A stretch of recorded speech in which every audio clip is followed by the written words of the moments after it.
All right, everybody, so I'm back.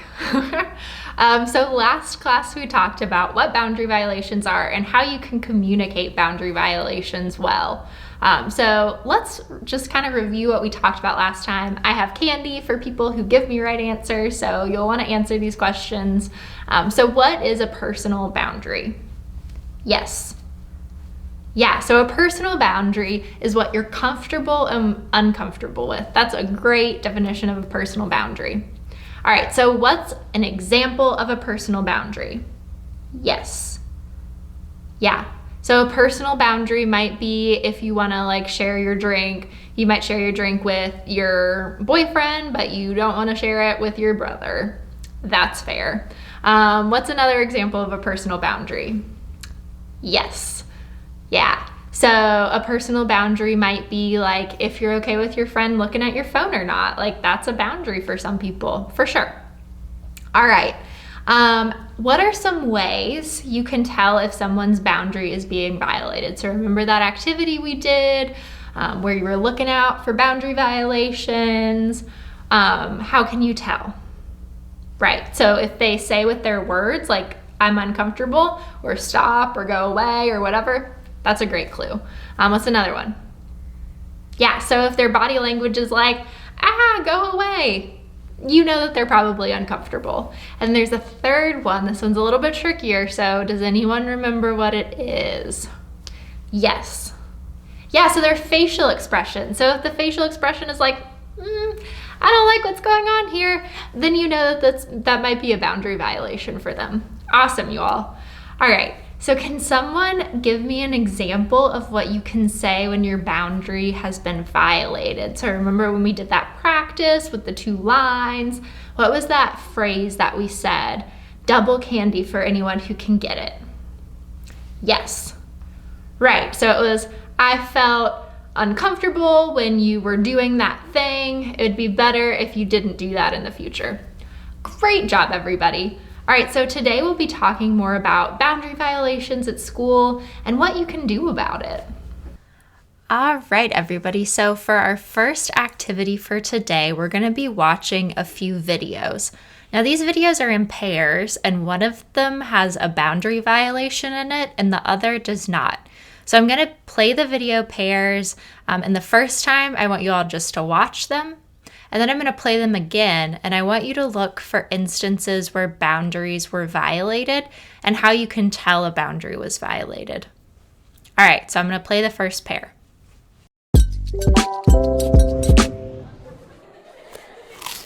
Did you take my fries? Yeah, they just look so good. I couldn't help myself. No worries. You can have another one.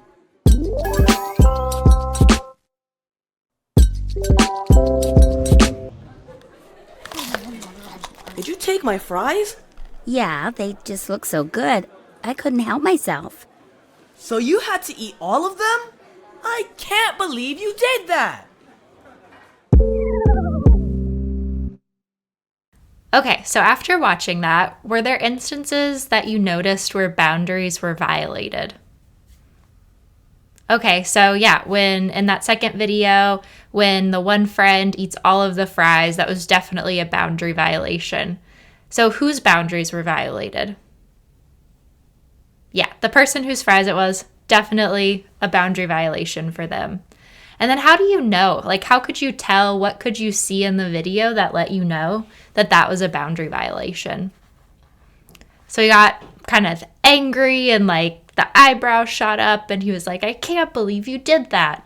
Yeah, the tone of voice, the words that he used, all of that definitely made it seem like a boundary violation. Okay, so we're going to watch the second pair. Hey nerd, how's it going? Not too bad.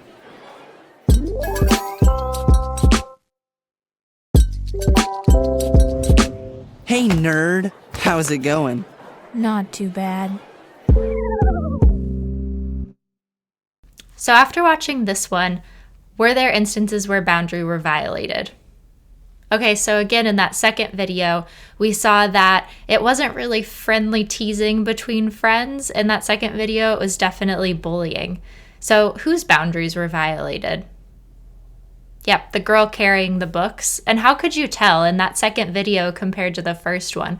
Like, what was different? How did you know that her boundaries were violated in that second video? Yeah, so her tone of voice, she said the same words, but she just sounded much sadder in the second video. She kind of hunched in on herself, the body language, her face was downcast. And then also, yeah, the bully was much more aggressive in the second video. So in the first one, it was like a lighthearted tone in his voice, a gentle pat. But in the second video, he sounded mean and pushed her so hard that her books fell. Yeah, those are all really good things to notice. Okay, so we're going to watch the last pair. And again, look out for boundary violation and how you can tell.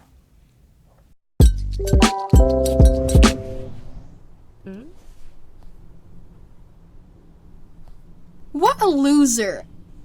LOL, you are too. I guess that's why we're best buds.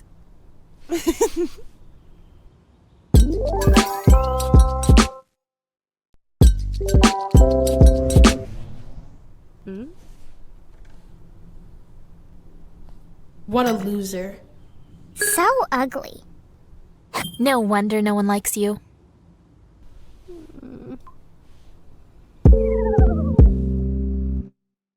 Okay, so we've watched that last pair and the same question. So were there instances where boundaries were violated? So yeah, we could tell in the second video that the comments that people were making online about that girl's post that she put on social media, like that was definitely a boundary violation. And then it was the girl, whose boundaries were violated. So how could we tell, like, what was different? Some of the same words were said in the first video to the second one, but how could we tell that the second video was a boundary violation? So yeah, it wasn't equal. In the first one, they were kind of trading, teasing insults, and it was two friends who were talking to each other. But in the second one, it was just a lot of different people who were piling on with insults. It was a lot meaner. Yeah, not a joke. Definitely not. It wasn't reciprocal. So the girl who posted the video, she wasn't a part of it. It was just everyone else was, saying mean things about her. And it made her really sad. Like, you see her at the end, her shoulders are slumped. There's a tear coming down. It really had a negative impact on her. Yeah, you all did a great job with this activity. So, no matter whether the boundary violation is just stealing a friend's fries or if it's bullying, it's never okay to violate someone's boundaries because it makes them feel uncomfortable and unsafe. And everyone has a right to feel comfortable and safe, especially in school. So I know that sometimes boundary violations happen at school, and I want to be able to help you all figure out what to do when you see or experience a boundary violation. So that's what we're going to be talking about next. All right, you all. So, we're talking about boundary violations, and now I want to talk more about, like, what can you do about a boundary violation if you see it happen? So first, I just want to start by asking, what have you done in the past if you've seen a boundary violation? If you've seen, people bullying somebody, one of your friends maybe, or something that made somebody uncomfortable, like, what have you done? Yes. Yeah, so you told a teacher, that's great. Getting, an adult involved is really important, especially if it's something that you feel like you maybe can't handle by yourself. Like, adults are definitely there to help support you with those things. What else? Yeah. So you would fight the person, maybe not the best solution, especially if boundary violations are happening, with people we know or people we care about. We don't want to lose friends, and we want to figure out how to, solve these issues a little bit more peacefully. So maybe not fighting, but I appreciate the honesty for sure. So what do you all think you could do differently if you saw a boundary violation again, after some of the things that we've talked about? Yeah, so you could use the phrase that we talked about to, like, confront someone directly. That's a great idea, especially, if you are experiencing a boundary violation and you feel comfortable enough to be able to talk to the person. That's awesome. So great idea. What else? Yeah. Oh, you think you could get your friend to do it for you? So talk to the person for you. Yeah, if you're, comfortable with that, that's great. All right, so that was awesome, you all. So I'm gonna give you one other new kind of option or tool that you have for if you see a boundary violation, something that you can do about it. So you all see on your desks this piece of paper that says Respecting Boundaries Agreement at the top. So as it says, this is the Respecting Boundaries Agreement, or called the RBA for short. And it's a tool for you to be able to report boundary violations that either happen to you or that you see happening. So the RBA will be all over your school. It'll be in the cafeteria, in the guidance counselor's office, in the library, in your math class, all over the school. And what you can do with this form is you can fill it out to let the people at your school who care about you and care about your safety, let them know what happened, who did the thing, when it happened, what happened, all of that good stuff. It's a way to report when things happen. And what will happen with it is that you'll turn it in. The turn-in box is outside of the guidance counselor's office. And so then someone from the school will just kind of check in on you and be like, hey, is everything okay? We want to talk about this and make sure you're all right. They'll also check in with the person who did the boundary violation. So they will never tell that person it was you who turned in the form. So you will be completely anonymous to that person. But they'll definitely check in with them to say, hey, someone reported this thing, we want to talk to you about it because we don't want this happening in our school, and we want to see if there's anything going on, and to keep this from happening again. It's really about keeping things from escalating into something that could be a lot more serious. So the RBA is really a place for you to write down and talk about what happened so that it doesn't happen in the future. All right, so the RBA should be used for boundary violations like bullying, inappropriate language, fighting, cyberbullying, harassment, rumors, that sort of thing.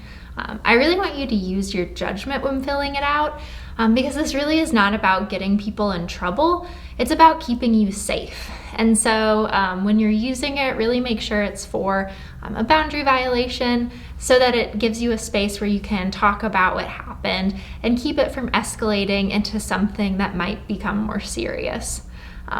So if something more serious does happen, or there's something happening at home, the RBA is not really the best avenue for that. I would recommend using the resources that you have on your Defining Boundaries handout, like the crisis text line, because if it's something more serious, you need help immediately, and you need to get that support. And so the crisis text line is a great resource for that.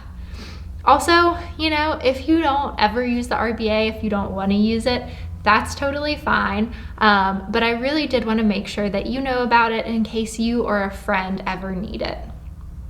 All right, you all. So thank you so much for having me today. It was great talking with you all about boundaries. So I'll be back for our last class in a few days, and get excited because we're going to be doing something a little bit different in that class. So I will see you soon.